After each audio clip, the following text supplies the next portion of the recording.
think we should start.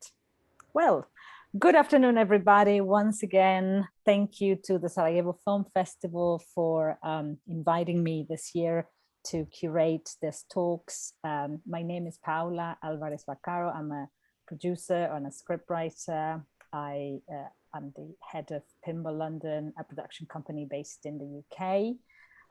And I'm here with three fabulous panelists from also colleagues, people I respect, people I like what they do, from whom I learned already a lot just by preparing this panel. We are going to introduce ourselves on Audio Describe. We're going to audio describe ourselves for those folks who are joining and may need support in disability support. So as I said, my name is Paula. I am a racialized white woman from Latin America. Originally, I have a lot of gray hair, but I also have a bit of a highlight in my hair, so it looks maybe a bit blonde depending on the light that you look at me. I am in London right now, sitting with a black sweater and glasses. I have a record player and some old vintage films behind me, as well as a green desk lamp. And I'm gonna welcome Pamela, who is a filmmaker, and she's gonna audio describe herself. Thanks, Paula. I am a Black British woman. I'm wearing glasses, wearing a grey sweater, and my background is half blue and half white because it's a former children's bedroom. I just bought a new place, and so I have sailboats painted on the wall behind me. Welcome. And Victoria, who is also a filmmaker, joining us. Hi, Paula. My name is Victoria Thomas. I am based in Glasgow at the moment. I am Black British, got straight dark hair, wearing the red lipstick and red and blackish dress. And I am in somewhere that looks like a warehouse, but it's not because it's a virtual Zoom background. Thank you, Victoria. Welcome. And also Malikkah, who is a psychotherapist and also works in the film industry. Welcome, Malikkah. Thank you. My name is Malikkah, and I am a light-skinned African-American woman. I have short, kind of lightish brown hair. I have glasses, and I have kind of coil silver earrings on. I'm wearing a green jacket, like light green jacket, and behind me is a white door. And then my wallpaper is kind of yellow with white spots on it. Wonderful, thank you.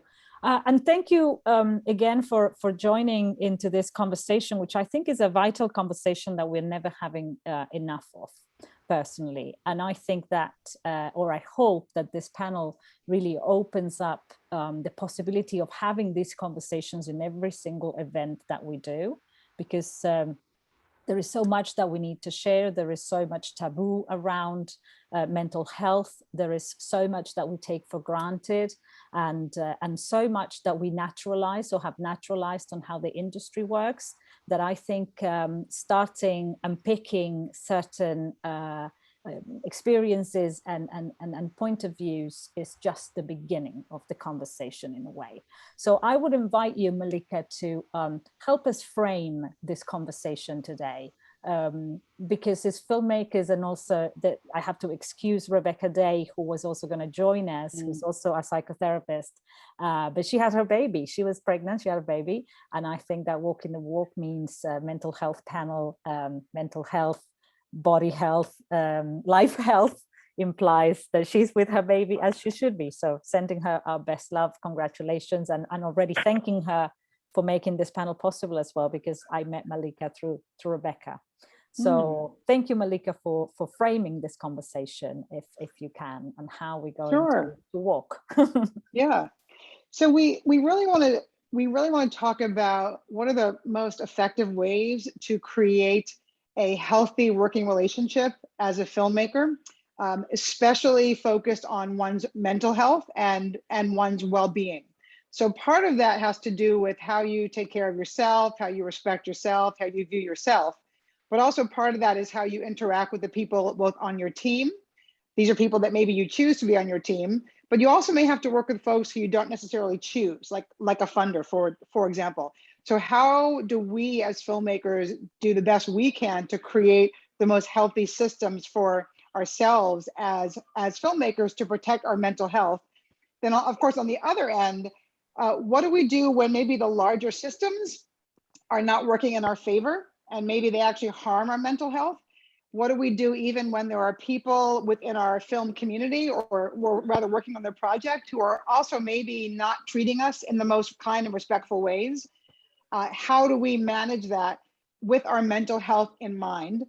And I also think it's important for us to just admit and be really clear that we all may have mental health and well-being issues on a project, but there are definitely people, marginalized people, who I think have kind of an extra layer of stress, or potentially can have an extra layer of stress attached when you're working on a film team, in a project, et cetera. And that can be people of color, that can be Indigenous folks, LGBTQ folks, women, et cetera. So it's not to say that we are special, if you will, but simply because of historical inequities and injustices and racism and sexism and bias, et cetera, those marginalized folks do tend to experience an extra layer of stress and strain, potentially, working on a project. So it's both internally, what can you do for yourself and your team, but also systematically, what can we do when the system may not be in our favor, and also when some people on our teams may not be in our favor, especially when you don't always choose your team. Because sometimes you're with people that you just get paired up with because you got funding from that entity, for example. So I know that Pamela and Victoria will share their observations, their perspectives, et cetera, and then I will kind of comment and kind of try to bring it all together when they're finished.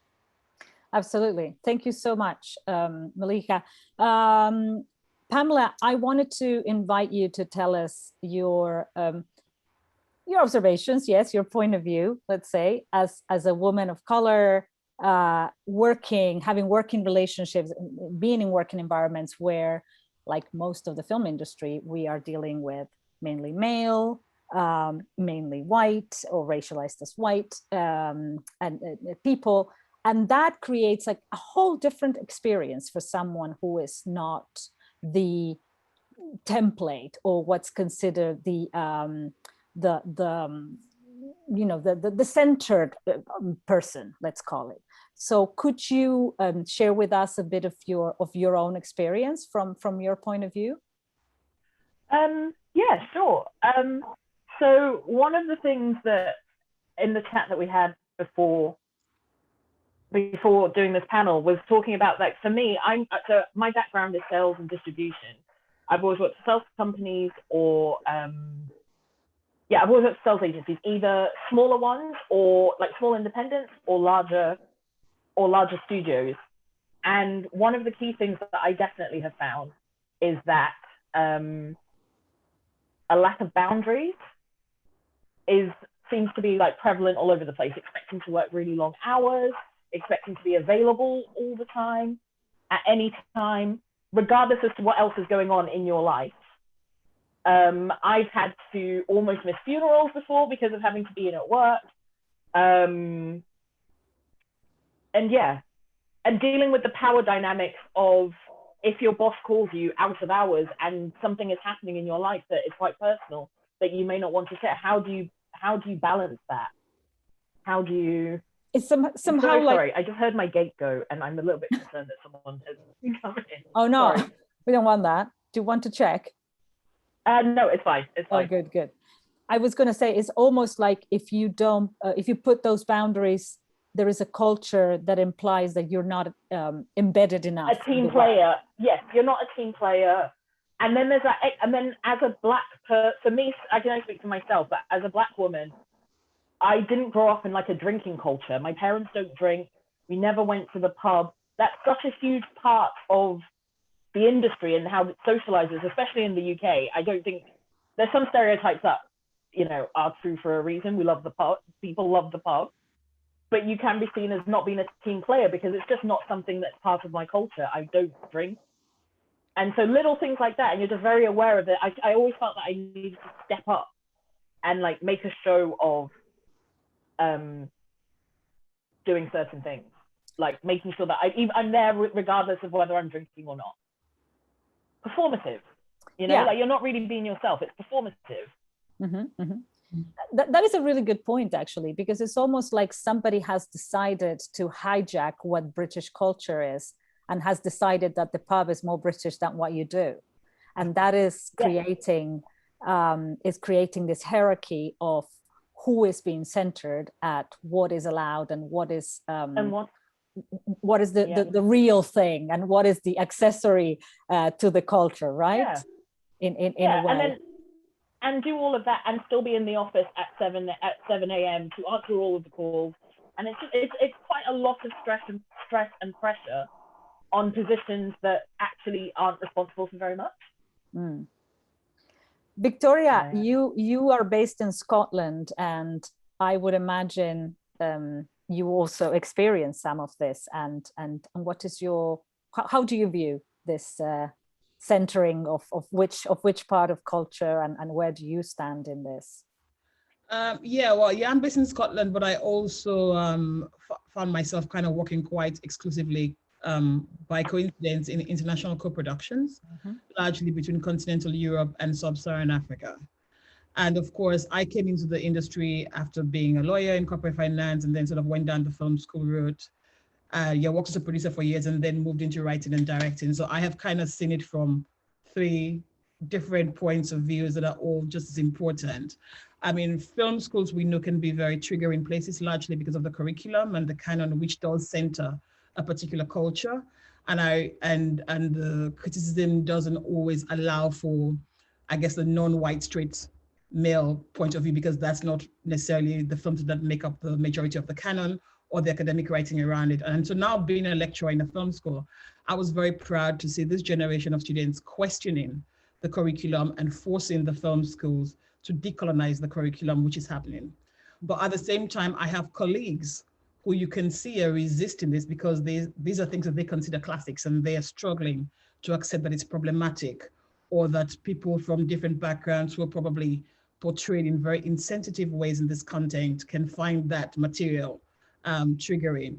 And even down to the lecturers that come into the film school. I just had somebody say to me last week that it would take them 2 years to diversify the lecturing pool, because in order for them to have lecturers of color, they had to get a diversity consultant in, which I thought was absolute rubbish. And it was just something that we didn't want to do. But they could not understand from the perspective of the non-white students or non-white Western students why it was important for them to have industry professionals that looked like them talking to them about the industry, right? And then, of course, as a producer working in international co-productions, I was lucky in the sense that I was in a naturally diverse environment, and I was working for producers who wanted somebody who could speak Africa and Europe because they understood the importance of that understanding. So for the longest time, I was really protected, and I was sort of like in this liberal bubble.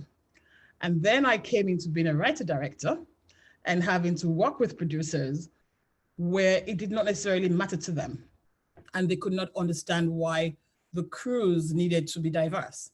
Or in my case, on one scenario, I was doing a film that was very culturally specific, and I was the only Black person in the crew because the producer said to me, well, the executive producer said, it's not about who makes the film, it's what's on screen. And so the fact that then as a director, I was having to, I didn't have that opportunity to have the creative conversations with my team, because I spent a lot of time having to teach people stuff rather than bouncing ideas off each other, because people just didn't understand.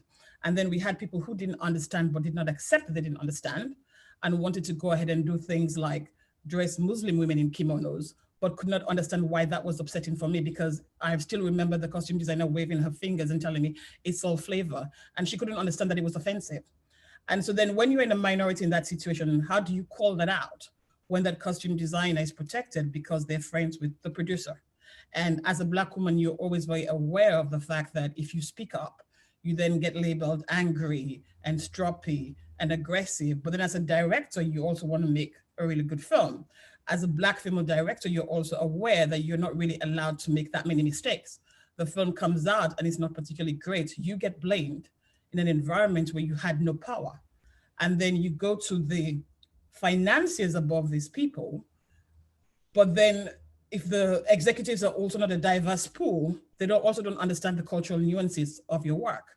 I remember my shoot being postponed for 2 weeks because the exec wanted me to get an NGO to certify that the story in my film was valid, because the story was very foreign to them. Because again, as a Black writer, you're dealing with executives in public funds that are not always diverse enough to support the diversity of voices in the UK.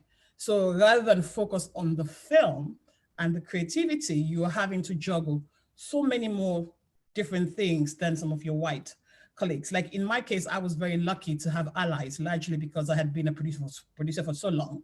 So people like Pamela were getting calls from me. I had friends who were Muslims who I was calling to say, can you please send me links to where you shop? So I can provide it for people so I don't get embarrassed in front of Black Twitter, you know. But it was that thing where I spent so much time having to not call stuff out and having to internalize it. And because I also did not want to be seen as the angry Black woman when I probably had things that I could be upset about, you know. So it's sort of kind of pressure cooker environment. But then you also know that at times there can be ignorance, but it's easier to deal with ignorance when somebody can accept that they don't know. I think when they are dealing with people who don't know, but don't want to accept that they don't know, or don't think you should be telling them stuff, then it becomes even more problematic, because now you are in this incredibly helpless situation. Thank you, Victoria. I hear Victoria, Malikkah, and I think this for a Black woman in the UK industry is not a random, or the UK industry, the film industry in general, it's not a random occurrence. When this happens over and over, it's tapping into trauma, is tapping into ideas made about you, assumptions made about you. You have to explain yourself, avoid tropes. I mean, it's just so exhausting for every single marginalized identity, for sure. But of course, the more intersectionality in these identities, than in the identities of a person, the more you have to deal with all these layers and layers. How does this you are a psychotherapist, but also work in the film industry.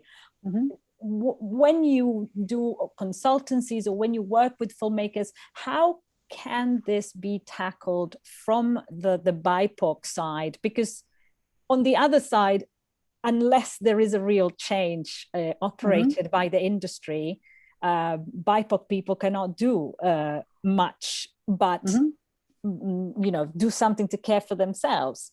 So what would you say could be an interesting way to start this self-care? Yeah, well, I definitely think from the beginning, if something does not feel right in your partnership, like in terms of your gut instinct, then you're not crazy, and you need to trust that something is not going right. That's the most important thing. It's that little voice inside of us that we all have, but we often tend to ignore, or especially if you're a BIPOC person, a woman, etc., you're told to ignore that little voice.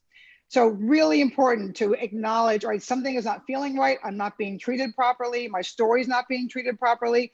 I'm not crazy. I need to know that this is actually real and this is actually happening. It's also really important, I think, to make sure that you have a community of people, not necessarily on the project, but just around you that you can tap into, you can lean on. Because the reality is you're not going to be able to educate the entire film community that you're working with. You just can't. Some people who are, like, for example, on Victoria's like larger team may want to learn more. Like, let's say a white producer may want to grow and evolve. Others may have no desire. They may think nothing is wrong. So it's so important as a marginalized person to take care of yourself first and to know your limits about how much change you can actually create. It's probably not a whole lot, frankly. But I think what's really important, again, is community. Now, that community can be a spouse, it can be a mentor, it could be a group you're involved in, however you want to create it. But it's important to have that community before you start the project. Now, hopefully, you have one you can lean on whenever. But it's so important, especially when you're working with people who you don't know on your film. Make sure you've got a community before you start your project. In the world of psychology, people call that protective factors. So who are your protective factors that you can lean on if things start to go poorly? So again, know that your gut instinct is something does not feel right. You're not crazy. Who can you lean on? Know that your ability to make change is limited.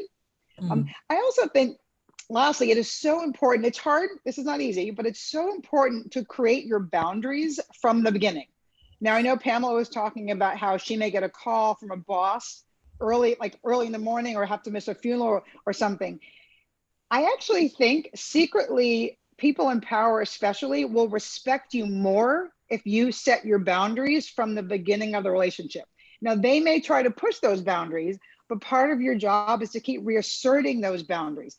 Now, I know it's tricky when you're dealing with a boss, because a boss can fire you, and I totally get that. But it is really important to make sure that your boss or supervisor, whoever, knows what your boundaries are, and you talk about them before you start working together. Because frankly, if you don't, and you show up at 3 o'clock in the morning to work on a project, they're going to get the message that your boundaries are fluid, which is not healthy. Then they can keep calling you and keep abusing you and keep abusing you, and that's not healthy. And part of that, frankly, I mean, a lot of it's on them, because they're not understanding what power really is. But part of that, frankly, is on you. You need to set, you as an adult professional need to set your own boundaries. And actually, and this is the last point, if anyone who's listening is in a position of power, it is so important for you to understand how much louder your voice is when you have power. And if you make a request of someone, it has a whole different tenor than if you are on the same level as that person. And that you cannot, it's not okay to be asking for things out of the bounds of someone's normal job. The message you're sending to your colleagues, your team, your crew is not a healthy one.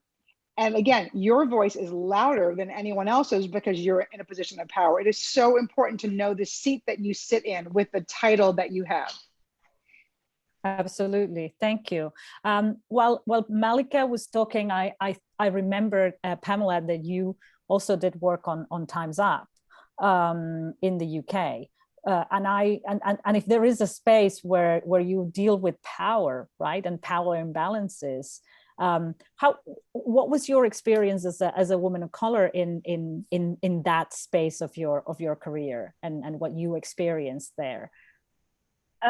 So my role in Time, I was actually asked to start attending. So Time's Up in the UK started as a series, I think pretty similar to in the US, a series of meetings with women in the film industry. And the person who told me about them was a lady who was like, I'm very aware that this is a very middle-class white room and we need to do better. So I don't know, I wasn't in that meeting, but I felt like there was a recruitment to get women of color into those meetings, because it was becoming kind of an echo chamber of wealthier, older, more established women in the industry. But that's not what Time's Up was set up to do. Not set up it wasn't set up to be like a girls' club, a sorority in the film industry.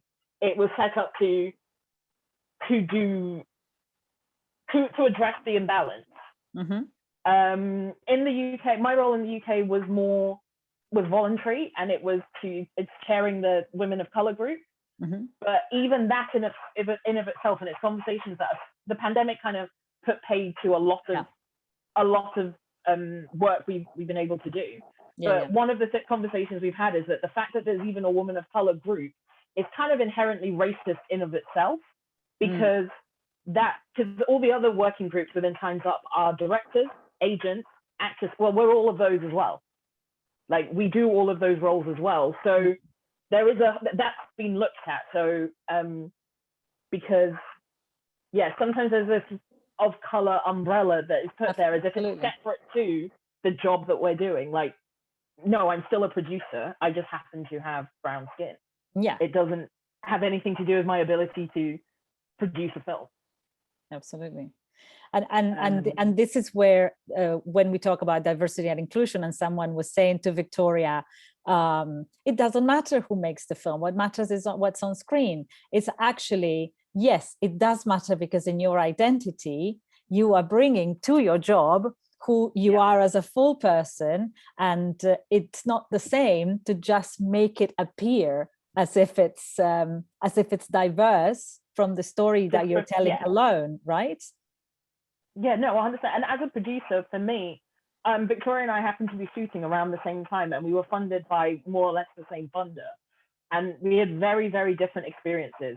And it's just very interesting to hear how I, as a producer, if I had been Victoria's producer, it would have been a very different, the conversations we would have had creatively would just automatically be very different, because we are both Black British. So we have a viewpoint of this country and how we see the country and how we see the work, and our influences are more likely to be similar. And like, there's a shorthand there, you know, that's why it's important, so that I, as a producer, can empower her as a director to make the best work. Like, all I want is my director to make the best work that they can possibly make. And so if I am not sensitive to those sensibilities, or those, you know, to that, then I'm not helping her make the best film that we can make, because that's why we're all there. Absolutely.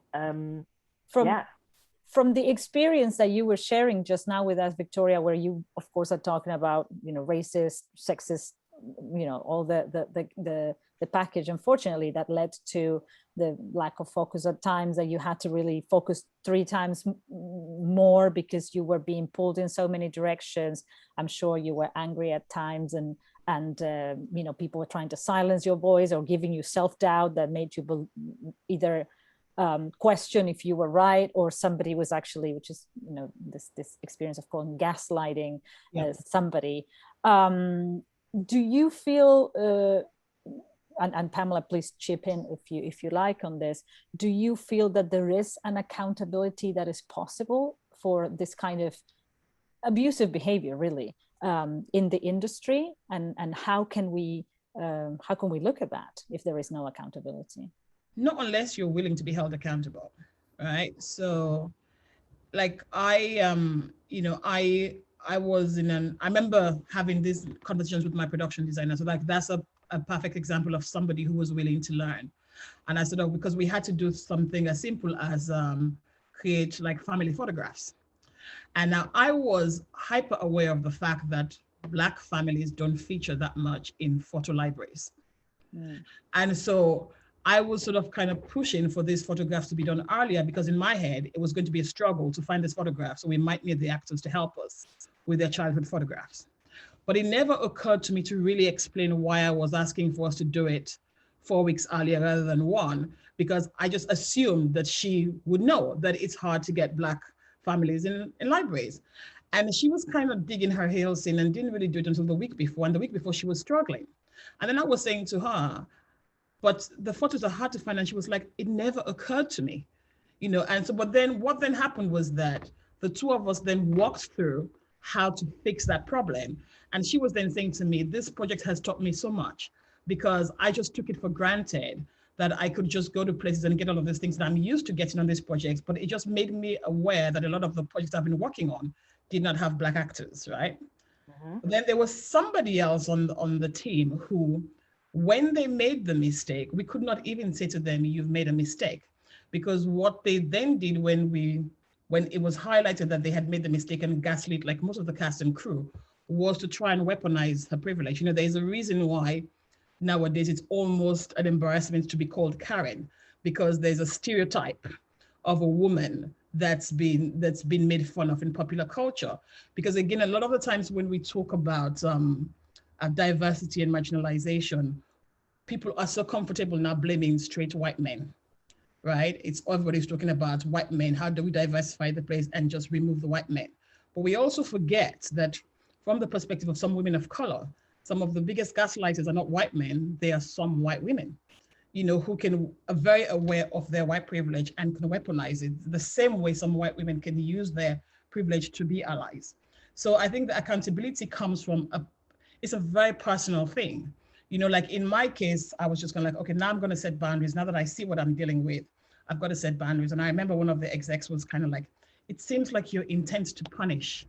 And she did, because she saw me setting boundaries with a producer who just refused to be held accountable, as punishing the producer instead of protecting myself, because she was so much more concerned about covering it up and making it look like we're inclusive than understanding what the gaslighting and microaggressions was doing to people in the team. But similarly, after that job, I started working on a TV series with an S-board. And the first thing they did was enroll all of us in an HR class. And I remember sitting in the HR class and thinking, did somebody say something? Because literally every single case study that was on a slide had happened on my shoot. And they were using it as an example of what not to do and how we should support it as heads of departments, because they did not want to encourage that culture on set. So what I immediately saw was what happened when you had leaders who cared about mental health and wanted to ensure that that was fed into the crews. And then when you had people who were more into the performative allyship and the performative diversity, where it's just like, let's talk about diversity and inclusion. Let's put a few mixed faces in the room and let's say how great we are. But behind the scenes, we don't really care what happens because I remember somebody saying to me, well, the film is great, just finish and let's go to film festivals. And I remember thinking to myself, but at what cost? Because I'm having to deal with so much just so you can go out and look great, but you don't really care whether I come out of this with my sanity, as long as we can keep looking like this is very inclusive. So I think, I don't know whether I've answered your question, but I think the accountability is very much a personal thing, because I've seen it work. I've seen it where people want to be held accountable, where people want to learn, where they want to use it as a teaching moment, and it's a honest mistake. And then you've seen people who you just know they're just going through the motions and just ticking the box. Yeah, absolutely. Yes. No, please. No, I was just going to say, I think it's, if you want, you have to be willing to be held accountable, because as the system is, and again, I can only speak for the UK, at the moment, as a producer, there is no accountability.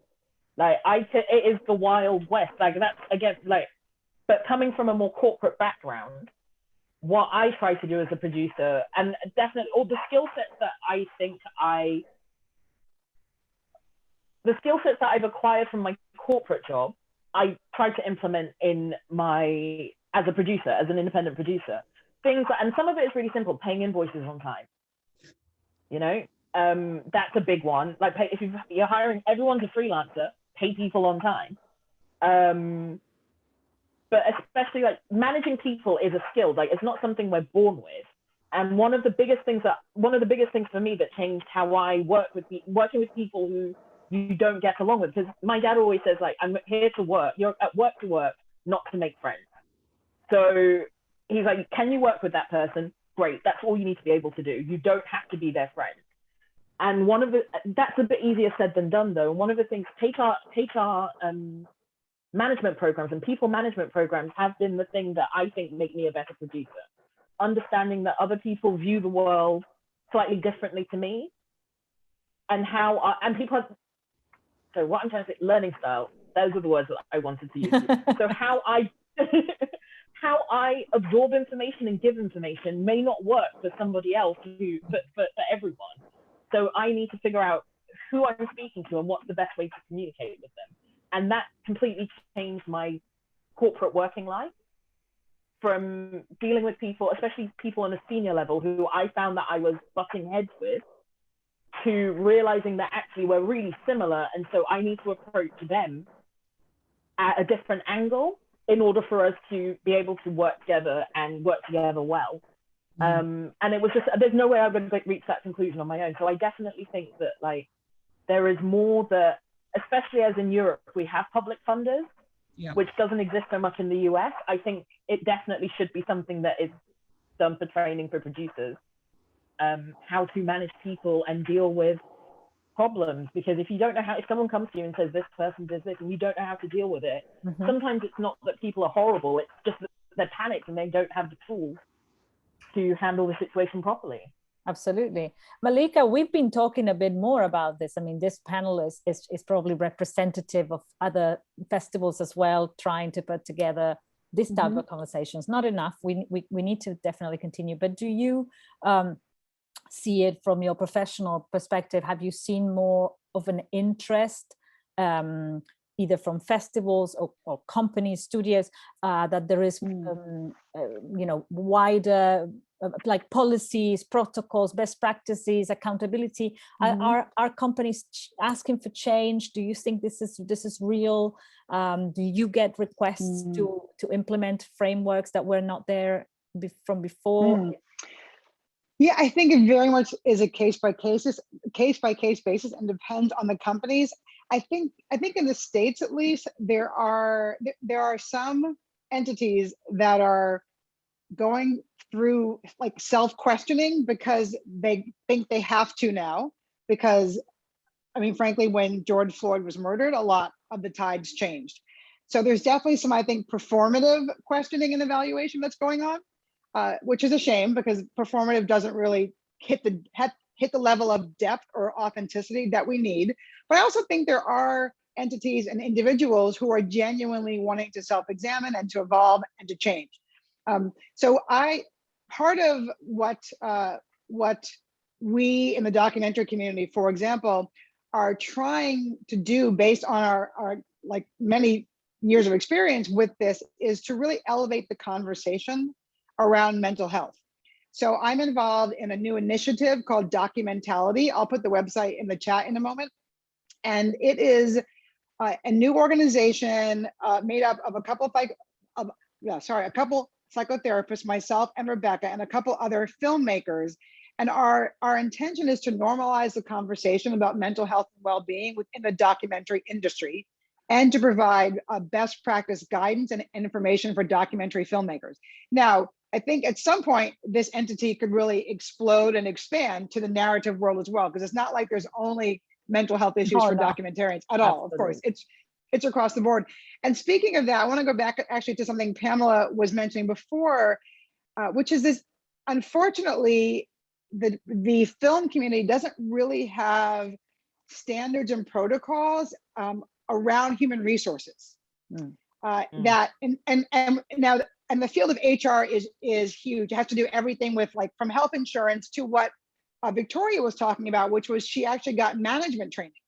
And I think that is one of the huge issues, is there's no kind of overarching body over the film industry who's holding folks accountable for bad behavior that can harm our mental health, but holding them accountable by training people.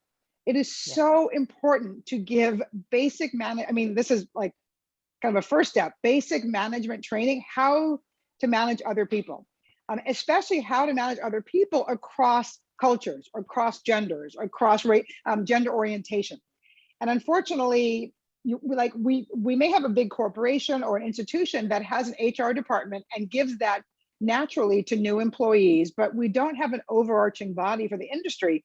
So what do? Like, we have things like Harvey Weinstein, Scott Rudin, et cetera, who have been abusing people for decades because there's no overarching body holding these folks accountable. So on some level, like, that's what we need. And it's not hard, it's basic one-on-one training. So I'm gonna put the documentality website absolutely link in the chat. So to answer your question, Paula, I think there are some genuine people wanting change. I think the larger, powerful entities, there are genuine people within them, but unfortunately, they're allowed to keep making a lot of money without a lot of change. So, like, what is their incentive to change? Is it performative, or is it actually genuine? And it depends on the person, the entity, etc. I do think, though, I'm an optimist by birth, if you will. I do think the tides are turning, and slowly we will be moving in the direction of more policies and protocols. Yes, eventually.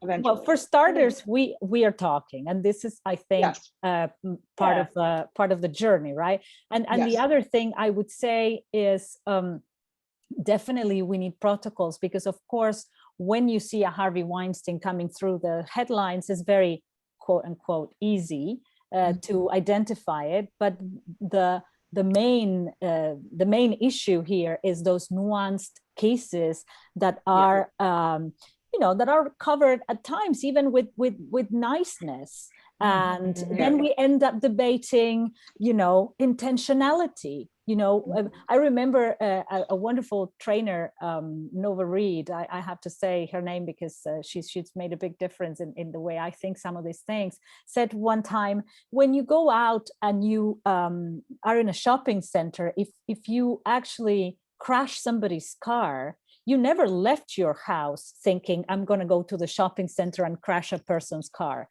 But that doesn't mean that the lack of intention didn't make the dent in somebody's car. So we are used to looking at intentionality and niceness as some deterrent to the harm that we could be producing. And this is actually the nuance that also protocols or rules or ways to deal with these matters can help everybody in the industry understand what are next steps and where are my boundaries. Because of course, some of the things that Victoria, you were saying, have also to do with power. When you are dealing with your funders, and especially in Europe, like Pamela said, we have this public funders, but it's not that you can turn around and go to 300 other funders. There is one funder, there are two, there are three. So if you become labeled or people are making your life nicely hell, where do you turn to? So I am so interested in thinking, how can filmmakers understand that this system is also to deal with those very nuanced examples, and when we talk about microaggressions, or we talk about gaslighting, everybody should be very understanding of the concept, and yet only people suffering are. Yeah, I think no, that's really true. Now, I think people do understand, but I think there's just, like you said, because there are not that many funders, there's a fear about being blacklisted and stuff, which also tells you how the sort of impression the funders have created about the environment. But I think somebody said earlier, like it's just, again, like the power dynamics. At times, a lot of the bad behavior exists because as filmmakers, as crew members, we are aware of the entrenched biases. And some of us weaponize it when we can. But then some people try to change it. So like, let's make no mistake about it. Like people on set, some people know their advantages, and they know their privileges. And I think that is a part of the issue. So like in our case, we had like a production executive who was a bully. There's not a single person, and I called quite a lot of people in the industry for support. There's not a single person who heard the name who said, "Oh, that's out of character for Pamela Drameh." Everybody went, "Oh yeah. Pamela's a bully. She crushes everybody she works with," But this was somebody now being funded with public money to manage new talent coming up. And I could not understand how such a notorious bully was put in that position. So, but everybody was kind of trying to help me understand how to navigate the bullying, not how to call him out. So, and there was one person said, it was almost like if you just let him, if you could just do what he says, it will go away. He'll get it out of his system. It was almost like, just let him do what he does best, which is bully people. The problem here is that you're trying to stand up to a bully, and that's what's making this difficult. Like, this is what he does to everybody. So just let him do it. He will move on to his next target very soon. And so it's that thing as well. Every time we get the Weinstein names comes out, all the big names, everybody kind of like, oh yeah, we all knew. But the question is, when, as an industry, when did we get to that stage where we protect the bullies and re-victimize the victims and tell the victims, go out there and deal with your bully and let them bully you and work with them and don't speak up because that is your only choice. Pamela, it's so important. Sorry, I was saying to Pamela that I saw her nodding, so I thought she wanted to add something to what Victoria was saying. I completely agree, and I don't want this to be a bashing, how do we reinvent funders and things like that, but I do think it is a really big conversation that we need to have here in Europe and in the UK, and again, mainly speaking to the UK, but I have filmmaker friends in Germany and France, and we all seem to have the same, we all seem to hit the same wall, which is that a lot of the funders, if you don't know people there, you can't get funding. The same fund people have been working at the fund for 10, 15 years. 20. So yeah, if they, so how can, there's not really many other companies that run like that, and definitely not no other charities and things like that run like that. So if you're a public funder, then I feel it should be run like public office, re-elected, or the positions change every 4 or 5 years. Keep the blood fresh and new. It shouldn't. I don't think that those jobs should be jobs for life. And I think part of that is, as society changes, the me of 15 years ago and the me of today are so completely different that I don't even know if I would like the me of 15 years ago. So the idea that I could be in charge of all of these productions, and what did I, all it just, yeah, to me, I think there's a big conversation that we need to be having with our industry bodies, because we're lucky enough to have industry bodies, like we don't have stories, not to say that stories aren't as bad here, but we don't have people like Weinstein and Scott Rudin having such huge companies and monopolies across the industry. We have funders, right, commissioners, it's all, most of it though is public money. So we should, as if you're using our money, then you should listen to us.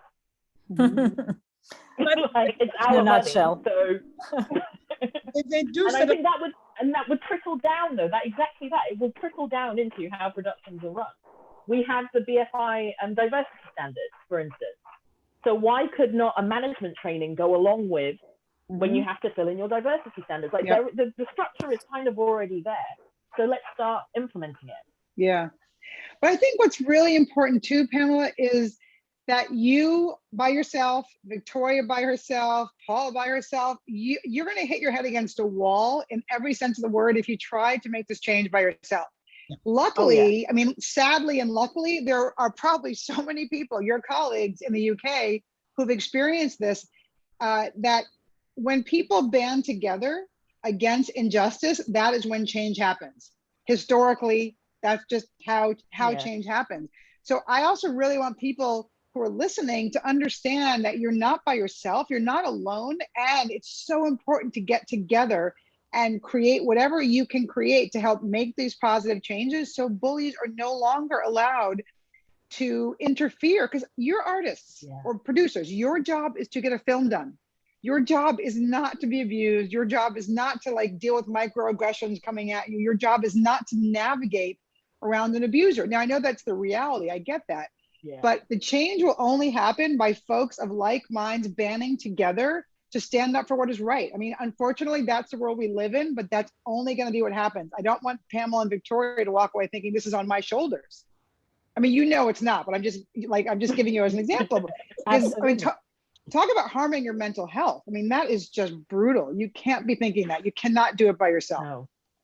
And I think that when we identify the film industry being so ripped with abuse and bullying, I mean, this is not a coincidence, a random coincidence. It is an industry built on a sort of monolithic idea of, big directors, that big names, generally male, generally white. The template is there. The strongest you put up with their abuse, the better you become. Resilience is confused with strength. I mean, it's all intertwined. And the moment that we started to unpick it, we are basically trying to dismantle a whole history of how the industry has been created. So it goes hand in hand. It's a difficult and a very problematic task. But people like Victoria and Pamela coming to the panel and sharing their point of views are so key for this reason, because we have not heard enough of these points of views and of these stories. I'm conscious of time. The whole thing has really flown. We are 10 minutes away from ending the panel.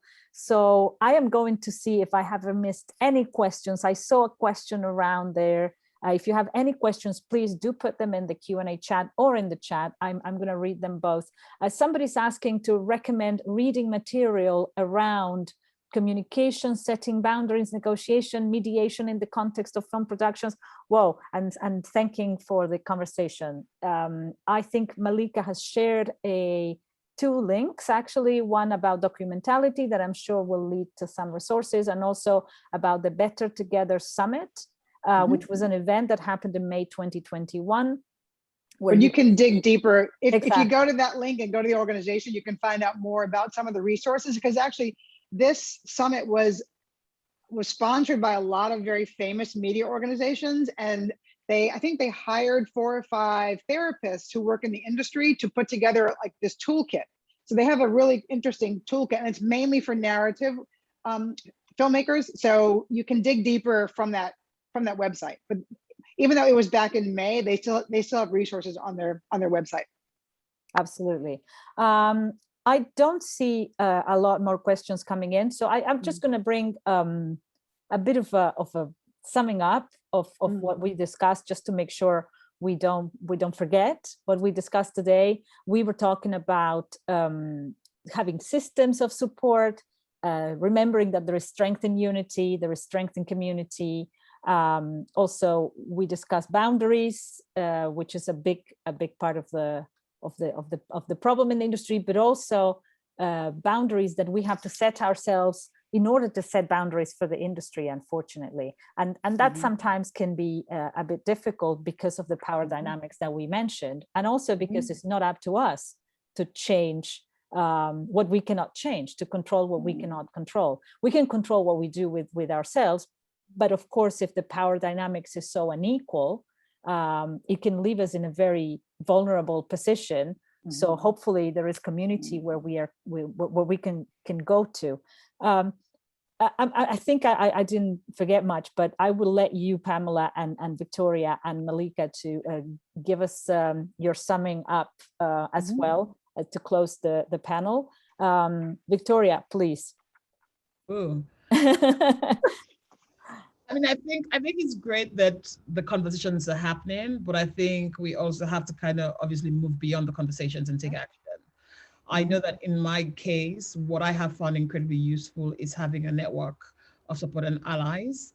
And when it comes to moments where I have felt like perhaps the bullying came from, racial bias, my strongest supporters have been white women and men who have stood up for me, who have seen injustice and spoken up against it. Like in this program that I just recently did, it was somebody else in the cohort, another director, who was going through the same thing, who had not spoken up about it, who called me and said, I've heard what you're having to deal with, and I am going to go in there and register the same complaint because I don't want you going in there by yourself. And this is not somebody I even knew that well, and we had never even spoken that much or spoken about race because the entire lab had been on Zoom. And she said to me, I'm a white woman and I know my power. If I go in and say this is a problem, they're going to listen to me. But if you go in and say, they might brand you as an angry Black woman. And true to her word, she did book a meeting and she did go in there and she did make her views known, because she said to me, if this ever goes up, all they can do is try and bury my testimony, and then I will come back out and say, why? How come you are not labeling me as well? But I don't want you to be the only person saying it. And that made me feel so confident and so empowered. And it's that thing of, okay, so I'm not crazy. Like, this is really kind of going on.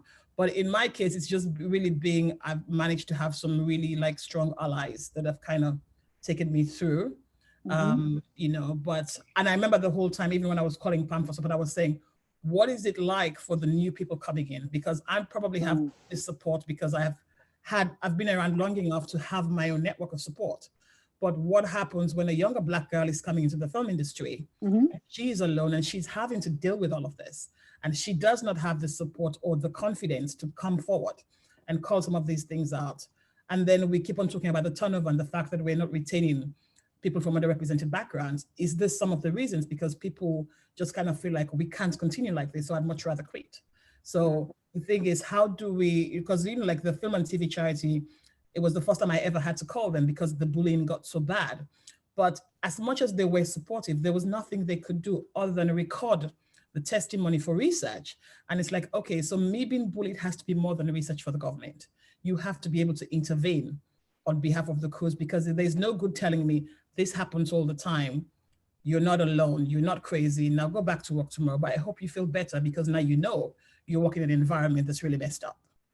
It's just kind of like, I think we need to now begin to look for really actionable solutions that can help weed stuff out, so that when we all see the bullying, we call out the bully as opposed to tell the victims how they can cope better with the bullying. Absolutely. Pamela? Yeah, I think I basically am pretty much going to echo Victoria. I'm a bit more of an anarchist, so I'm a bit like burn it all down and let's start again. But I get that doesn't work for everybody. But yeah, having a support network absolutely is key. And like Victoria is in mine and I am in hers, and we've only known each other for about 4 years, so it's not like we came up together, but there's so few Black women in the British film industry that we all know each other and we all call each other. And the other thing I would say is that there's power in numbers. Yeah. So if everybody's in and this is one of the things that came up actually through Time's Up, which is that Time's Up as an organization has a power to address issues as a group, as a collective, so that the blowback, because inevitably when you're challenging these institutions, there is blowback, but it doesn't come back on an individual. And I think that's really good advice for anything. Like, if we can group together, there's a power in the collective. So find your collective, find your people, and come together to challenge those obstacles that are in front of you. Less easy against microaggressions and things like that. So I think what Malikkah said about boundaries and setting those from the beginning, I wish I had known that when I started out in the industry. I'm great at it now. My boss doesn't have my real phone number. I'm that good at setting my boundaries now. Yeah. He has my work phone number, and Beautiful. that is not operational past 7 p.m. ever. Yeah. Beautiful. So, but I didn't know that when I was starting out in the industry. So that's And that will great take advice. an extra €5 or £5 SIM card. Yeah, exactly. That is cheaper than the 3 extra therapy sessions we will need to get rid of the trauma. That's very good. Malikkah, Paula, I have my real phone number. Absolutely. Paula, That's such a brilliant idea. I see someone in the chat said that they're a white Jewish woman from the Balkans, and she sends her appreciation. So just a message to folks on this call who may be white, for example, or of any mark. Racialized as white. Racialized as Thank white. you. Thank you. Racialized as white, or who may be from any traditionally kind of more not authoritative, what's the word? Superior. My language is all getting mixed up now. I mean, the ethnicity of our participants. Jewish ethnicity is a problematic, marginalized ethnicity in Europe for sure. Yeah. How about this? So she's racialized as white, but her ethnicity is marginalized for sure. Yes. If you're someone who traditionally has power in our country, who's given power by history, by culture, etc., I think you know who you are. It is so important for you all to stand up and speak, because for better or for worse, the industry listens to you, or may listen to you, with different ears than they will listen to Victoria, Pamela, or myself. It's a shame. It's a fact of life. And so if you want to be an ally, it's great to attend these webinars and keep coming. But then, like Victoria said, when this is over, get off the webinar and go do something on behalf of your marginalized brothers, sisters, etc. That is really what's most important. You've got to actually take action, whatever that looks like. Take action. And for folks who are in more marginalized communities, community. Find your community. Absolutely. Well, I think on that note, community, I really need to really thank you once again for being here and having these conversations. I know at times it's extremely tiring, to have to educate, or even having to tell once again and again the experiences. So I am extremely aware of that. I just want to say that, to me, the easiest way to try to understand another person's experience is to really, in your head and in your soul and in your heart, try to put yourself on their shoes. And in order to put yourself on their shoes, you have to know about their shoes. So the knowledge is not just in the mind, is in the heart and in the soul. So it's really about reaching out and not being afraid of asking if you need to ask questions, or you need to get beyond what you think you know. And definitely around racialized identities, there is the big construct and the big invention of race, and we are dealing with that definitely. So get curious, get very curious about these topics, and you'll all come out maybe more. We all come out more understanding of other folks that are still living traumatized intergenerational trauma, and we need to really all do our part, I think. So thank you very much. Tomorrow is our last talk. Thank you. I'm going to invite you 5 p.m. UK time, 6 p.m. Central Europe time, to come and see if critics are still needed. Thank you once again for Sarajevo, for Malikkah, Victoria, Pamela, documentary, my people from Documentary Campus, and yeah, and everybody who came here, and of course Jackie from Screen, who was there behind the scenes. Until tomorrow, goodbye everybody. Thank you. Bye. Thanks, Thank Paula. you.